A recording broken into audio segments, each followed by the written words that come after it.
Hello guys, हामीले चाहिँ यो कार्ड पाइसकेको छौँ र यो चाहिँ हामीले नारामा बस्ने बासिन्दाहरूलाई दिन्छ।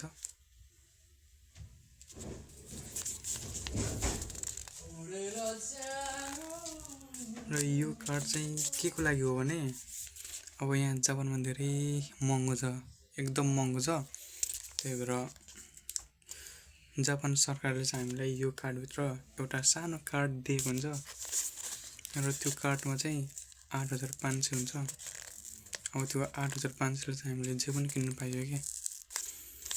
यहाँको चाहिँ यो नियम रहेछ, वर्षमा एकचोटि सबैलाई दिने। र म चाहिँ अब यो खोल्दैछु है। यो नियम चाहिँ एकदम राम्रो हो क्या, किनभने अब जापानमा सबै कुराहरू महँगो छ। सबै सामानहरू किन्दाखेरि ट्याक्स पनि लाग्छ हैन। अनि अब त्यो ट्याक्स गर्दाखेरि एकदम महँगो भएको कारणले जापान सरकारले हामीलाई चाहिँ महँगो भएको कारणले 8500 चाहिँ फ्रीमै बाँडेको छ है त। अब त्यो 8500 चाहिँ हामीले जे सामानहरू किन्दा पनि भयो के, लुगा भयो, खानेकुराहरू भयो हैन। र म चाहिँ खोलिसकेको छु। केही पेपरहरू छ, यो पेपरहरू छ। यहाँ चाहिँ हामीले कुन कुन ठाउँमा गएर किन्न सकिन्छ भनेर यहाँ नामहरू दिएको हुन्छ।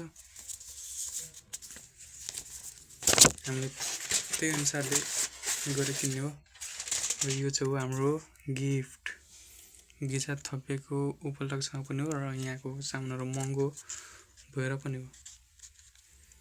यहाँ चाहिँ हामीलाई यति दिएको छ 8500 है त। 8500 अब हामीले सामानहरू किन्न सकिन्छ र म चाहिँ यसको छिट्टै सपिङ गर्दैछु है।